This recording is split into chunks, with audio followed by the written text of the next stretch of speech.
তোমরা জিতে যাচ্ছ। এটাকে কখনো বীরত্ব বলে না, দুর্বলদের বিরুদ্ধে আইন করাটাকে কাপুরুষতা বলে। তোমরা কাপুরুষ, তোমরা কাপুরুষ।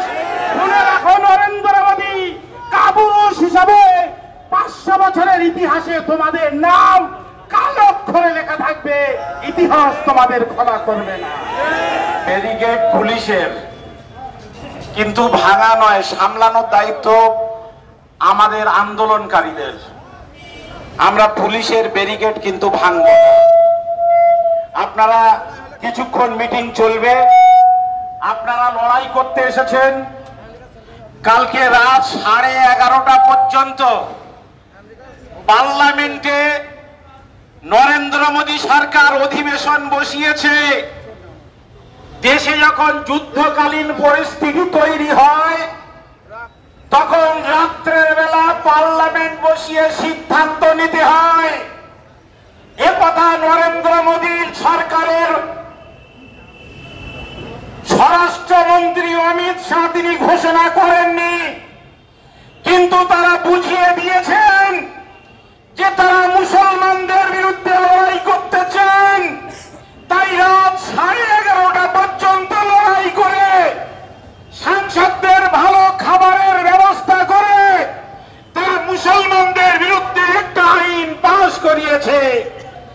আজকে ভারতবর্ষের নাগরিক হিসাবে আমি যেমন গর্বিত, আমাদের দেশের প্রধানমন্ত্রী নরেন্দ্র মোদী হিসাবে স্বরাষ্ট্রমন্ত্রী অমিত শাহকে দেখে, সংখ্যালঘু মন্ত্রী কিরণ রিজিজুকে দেখে ততটাই আমরা লজ্জিত।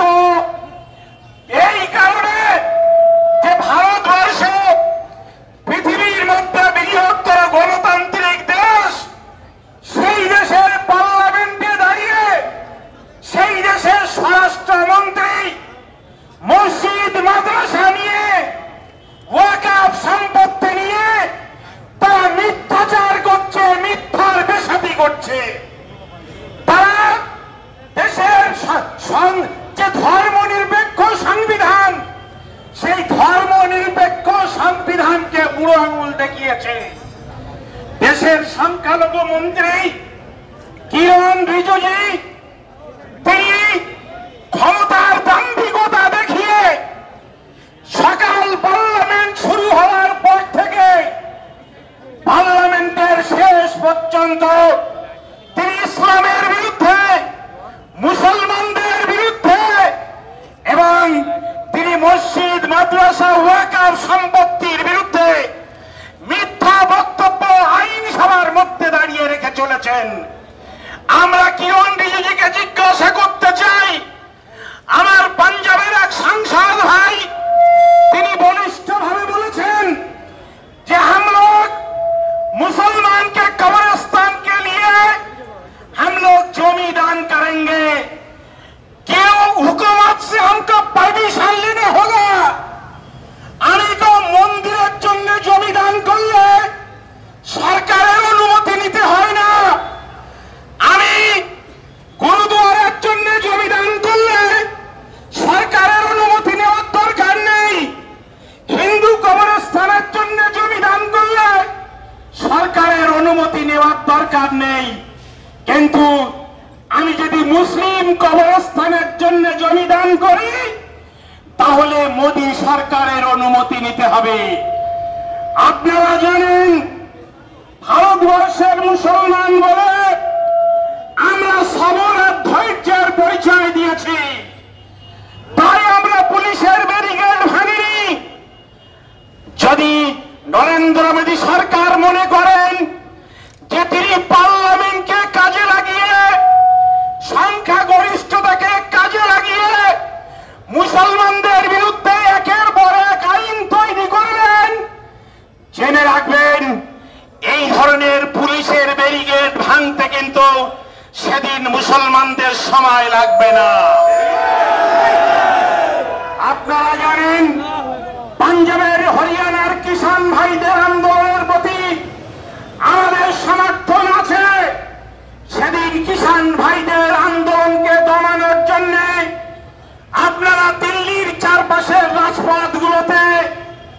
এতদিন আপনারা বড় বড় ব্যারিকেড দিয়েছিলেন, কিন্তু আপনারা জানেন মুসলমানরা যে লড়তে পারে, ফিলিস্তিনের দিকে তাকিয়ে দেখুন, মুসলমান কখনো কাপুরুষ হয় না, মুসলমান লড়াই করে।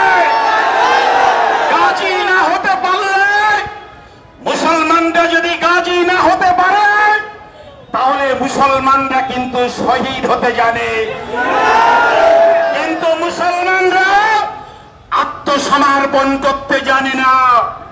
নরেন্দ্র মোদী সরকার জেনে রাখবেন, অমিত শাহ জেনে রাখবেন, আমরা নীরব আছি মানে এই নয় যে আমরা লড়াই করতে পারি না। আমরা ধন্যবাদ জানাবো ভারতবর্ষের বিরোধী রাজনৈতিক দলের যে সমস্ত সাংসদ কালকে পার্লামেন্টে দাঁড়িয়ে নরেন্দ্র মোদীর মিথ্যাচারের বিরুদ্ধে, অমিত শাহের সংবিধানকে ভুলভাবে পরিবেশন করার যে চেষ্টা, তার বিরুদ্ধে পাঞ্জাব থেকে শুরু করে মিজোরাম, কাশ্মীর থেকে শুরু করে কেরল, সমস্ত রাজ্যের সাংসদরা নরেন্দ্র মোদীর বিরুদ্ধে সংবিধানের আর্টিকেল ধরে ধরে ধর্ম নিরপেক্ষতা কাকে বলে তা কিন্তু পার্লামেন্টের মধ্যে বুঝিয়েছেন। আর পার্লামেন্টের যে লোকসভা টিভি, সেটার মধ্য দিয়ে শুধু ভারতবর্ষ নয়, গোটা পৃথিবীর মানুষ দেখেছে যে ভারতের বর্তমান সরকার, মোদী সরকার, সংখ্যালঘু, সংখ্যায় কম মুসলমান সম্প্রদায়ের বিরুদ্ধে পার্লামেন্টের মধ্যে দাঁড়িয়ে সংবিধানকে বিকৃত করে তারা কিভাবে জিহাদ ঘোষণা করেছে। মুসলমানরা জিহাদ ঘোষণা করেনি, জিহাদ ঘোষণা করেছে নরেন্দ্র মোদী সরকার। মুসলমানদের টার্গেট করবেন না।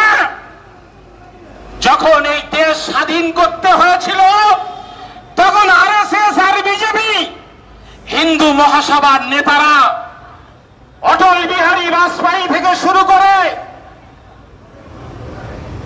তারা বড় বড় নেতারা সেদিন কিন্তু মুচলেখা লিখে দিয়েছিলেন। আর ভারতবর্ষের ওলামায়ে কেরাম, দারুল উলুম থেকে আলিয়া মাদ্রাসার ছাত্ররা ইংরেজদের বিরুদ্ধে আপোষহীন লড়াই করেছিলেন। পারবেন আবার নতুন করে আপোষহীন লড়াই করতে? হাত তুলে শপথ করুন, আল্লাহকে সাক্ষী রাখুন, আমরা আপোষহীন লড়াইয়ের জন্য তৈরি আছি, আমরা আপোষহীন লড়াইয়ের জন্য তৈরি আছি। কিন্তু ইসলাম ধর্ম আমাদেরকে শান্তির ধর্ম হিসাবে পরিচিত, আমাদেরকে ডিসিপ্লিন শিখিয়েছে।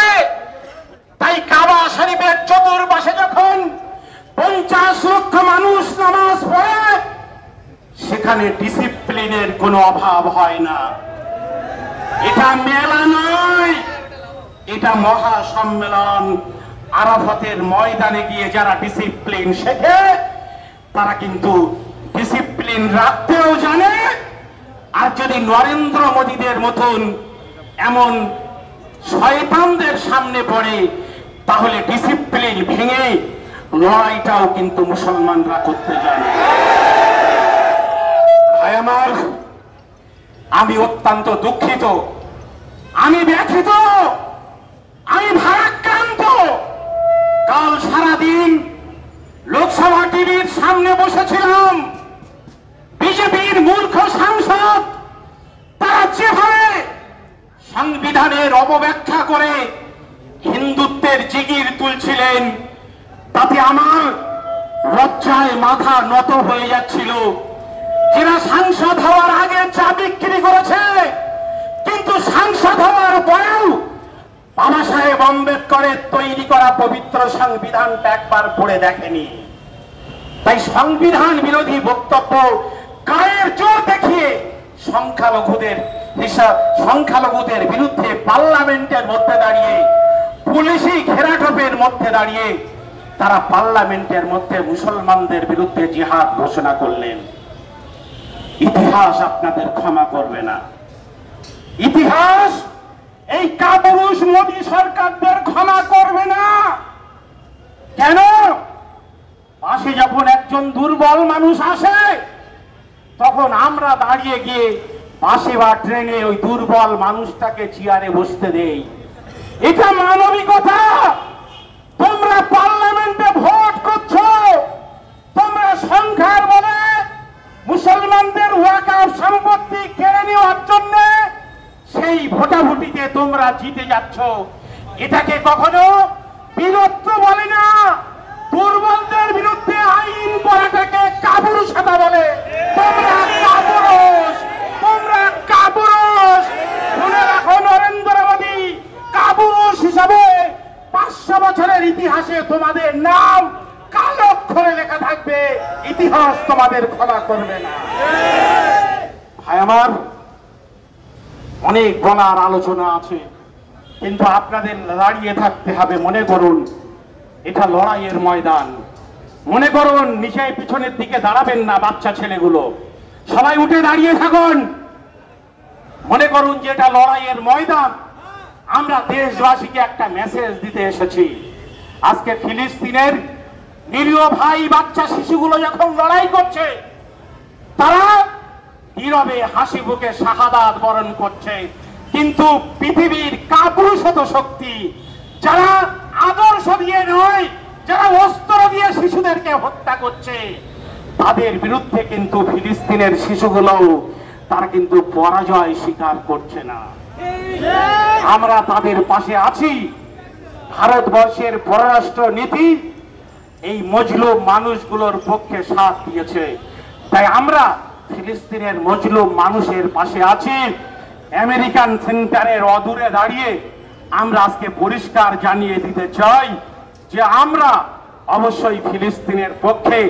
আর এই কাপুরুষ পৃথিবীর ইতিহাসে হিটলারের পরে দ্বিতীয় হিটলার নরেন্দ্র মোদীকেও জানিয়ে দিতে চাই যে তুমি মায়ানমার সরকারকে তখন সমর্থন করেছো যখন মায়ানমারের সরকারের ভূমিকা ছিল একজন জঘন্য খুনি। তুমি ইসরায়েলের প্রধানমন্ত্রী নেতানিয়াহুকে তখন সমর্থন করেছিল যখন নেতানিয়াহু হচ্ছে পৃথিবীর বুকে আর একটা হিটলার। ফলে আমরা এই ফিলিস্তিনের মজলুম ভাইদের পাশে সহমর্মিতা জানানোর জন্য আজকে এসেছি। আর আমেরিকাকে মেসেজ দিতে চেয়েছি, বিশ্বে যদি গুরু হতে চাও তাহলে নিরপেক্ষ ভূমিকা পালন করো। আমি এই কথা বলে আমার ভাইরা বক্তব্য রাখছেন। আমরা যে যেখানে আছি কেউ বসবো না। আর হয়তো 15-20 মিনিট আজকের এই সভাটা চলবে, আপনারা ততক্ষণ একটু অপেক্ষা করবেন। আসসালামু আলাইকুম, আল্লাহ হাফেজ। এখন ভাই হাফেজ সিদ্দিকুল্লাহ।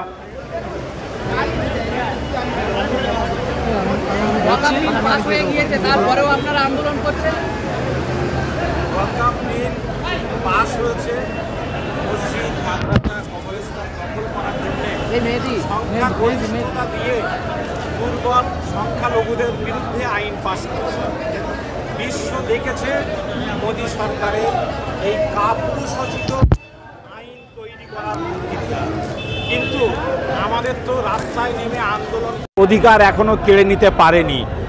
আমরা রাস্তায় নামবো, আন্দোলন করব, বিভিন্ন আইনসভা ঘেরাও হবে, প্রয়োজনে পার্লামেন্ট ঘেরাও হবে, কিন্তু যতক্ষণ পর্যন্ত মোদী সরকার এই কালা কানুন প্রত্যাহার না করবে ততক্ষণ পর্যন্ত আন্দোলন চলবে।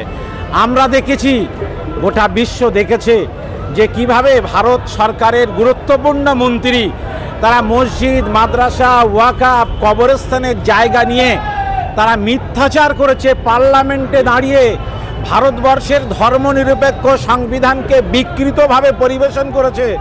ভারতবর্ষের সেকুলার যে কাঠামো তাকে অবমাননা করেছে। সংখ্যালঘুদের যে অধিকার সেই অধিকারকে অবমাননা করেছে। এর বিরুদ্ধে আমি মনে করি যে সুপ্রিম কোর্টে স্বতঃপ্রণোদিতভাবে সুপ্রিম কোর্টের মহামান্য বিচারপতিদের দায়িত্ব হচ্ছে অমিত শাহ এবং তার দপ্তরের, তার সরকারের যে সংখ্যালঘু দপ্তরের মন্ত্রী কিরণ রিজিজু, তাদের বিরুদ্ধে আইনি প্রক্রিয়া শুরু করা দরকার। কেননা সংখ্যালঘুদের সংবিধান যে ধর্মনিরপেক্ষতার সুযোগ দিয়ে সংবিধান যে প্রোটেকশন দিয়েছে সেই প্রোটেকশন অবজ্ঞা করার দায়িত্ব, সেই প্রোটেকশন অবজ্ঞা করার ক্ষমতা কিন্তু পার্লামেন্টেরিয়ান যারা সাংসদ তাদের নেই। ফলে তারা যে প্রক্রিয়ায় সংখ্যালঘুদের দমাতে চাইছে এটা অবৈধ প্রক্রিয়া। এইভাবে ভোটাভুটি করে মুসলমানদের ধর্মীয় স্বাধীনতাকে কেড়ে নেওয়া যায় না। তারা চাইছে যে গোটা দেশে বুলডোজার রাজত্ব কায়েম করতে। আপনারা জানেন আজকের মানবিকতার জয়, পৃথিবী জুড়ে যেখানে ভালোবাসা আছে তাদের জয়, যেখানে সৌভ্রাতৃত্ব আছে তাদের জয়, যেখানে শিখ পাঞ্জাবিরা সৌভ্রাতৃত্ব দেখিয়েছে, আসামের বিরোধী সাংসদরা সৌভ্রাতৃত্ব দেখিয়েছে, কর্ণাটকের বিরোধী সাংসদরা সৌভ্রাতৃত্ব দেখিয়েছে, কেরলের সাংসদরা সৌভ্রাতৃত্ব দেখিয়েছে। সেখানে অর্ধশিক্ষিত এবং অশিক্ষিত তৃণমূলের সাংসদরা তারা পার্লামেন্টে দাঁড়িয়ে সংবিধানকে বিকৃত করেছে, সাংবিধানিক মুসলমানদের অধিকারকে বুড়ো আঙুল দেখিয়েছে। এর বিরুদ্ধে আমরা প্রয়োজনে সুপ্রিম কোর্টে যাব। একদিকে আইন চলবে, আন্দোলন চলবে, আর একদিকে আইনি প্রক্রিয়া চলবে। লড়াই থেকে আমাদের কেউ দূরে সরাতে পারবে না। আজকে আপনারা আন্দোলন করছিলেন, পুলিশ আজকে আটকে দিল আপনাদের। পুলিশের নিয়ম মতো পুলিশ আমেরিকান সেন্টারের অদূরে আটকেছে। আমাদের পূর্ব ঘোষণা ছিল যে আমরা আমেরিকান সেন্টারে যাব, কিন্তু যেহেতু আমাদের লড়াইটা কলকাতা পুলিশের বিরুদ্ধে নয়, এটা হচ্ছে আমেরিকা পুলিশ এবং ইসরায়েলের পুলিশের বিরুদ্ধে, তাই আমরা কলকাতা পুলিশের সঙ্গে সংঘাতে যাইনি, বরং তারা যে সহযোগিতা করেছে তার জন্য আমরা ওদেরকে ধন্যবাদ জানিয়েছি। এতদিন ধরে তো দেখা গেছিল যে বিভিন্ন এরা মুসলমানরা মাথায় টুপি দিয়ে ঈদের নামাজে গেছে, কে ইফতার পার্টিতে গেছে, অথচ কালকে আসলে যে ভোটাভুটি হয়ে 288 ভোট পেয়ে বিজেপির যে অপেক্ষা সেটা পাস। আসলে বিজেপি সরকার প্রত্যেকটা কর্মসূচিতে তারা চূড়ান্তভাবে ব্যর্থ। যুবকদের চাকরি দেওয়ার, বেকারদের চাকরি দেওয়াতে মোদী সরকার ব্যর্থ। প্রত্যেকটা মানুষের পকেটে 15 লক্ষ করে টাকা দেওয়ার যে প্রতিশ্রুতি সেটা ব্যর্থ। কালো টাকা বিদেশ থেকে ফিরিয়ে আনতে মোদী সরকার ব্যর্থ। নীরব মোদীদের বিদেশ থেকে ফিরিয়ে আনতে নরেন্দ্র মোদী ব্যর্থ।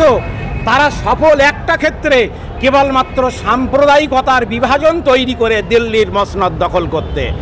এটা শুধু মুসলমানরা ক্ষতিগ্রস্ত হবে না, দেশ পিছিয়ে গেলে দেশের হিন্দু, মুসলমান, শিখ, ইসাই সবাই ক্ষতিগ্রস্ত হবে। সবাই অর্থনৈতিকভাবে দেশ পঙ্গু হবে, সব ধর্মের মানুষ ক্ষতিগ্রস্ত হবে।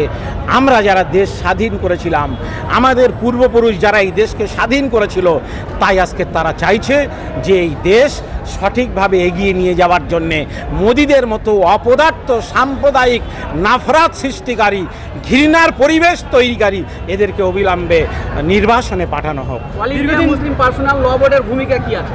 অল ইন্ডিয়া মুসলিম পার্সোনাল ল বোর্ড একটা ইন্টেলেকচুয়ালদের অর্গানাইজেশন, বিভিন্ন মুসলিম সংগঠনকে নিয়ে যৌথ আন্দোলন করে থাকে। এক্ষেত্রেও যৌথ আন্দোলনের পরিকল্পনা হচ্ছে। অল ইন্ডিয়া মুসলিম পার্সোনাল ল বোর্ড ইতিমধ্যে ঘোষণা দিয়েছেন বিভিন্ন রাজ্যে আন্দোলনে নামার জন্যে, তাই আজকের আমরা আন্দোলনে নেমেছি, কিন্তু বিনা প্রস্তুতিতে আজকের আন্দোলনে নেমেছি। আগামী দিনের আন্দোলনগুলো হবে প্রস্তুতি নিয়েই। ফিলিস্তিনের মজলুম মানুষের পক্ষে কলকাতার মানুষ আছে, ভারতবর্ষের সাধারণ মানুষ আছে, এটা জানিয়ে দেওয়ার জন্য আজকের আমরা মিছিলে তাদের পক্ষে আওয়াজ তুলেছি।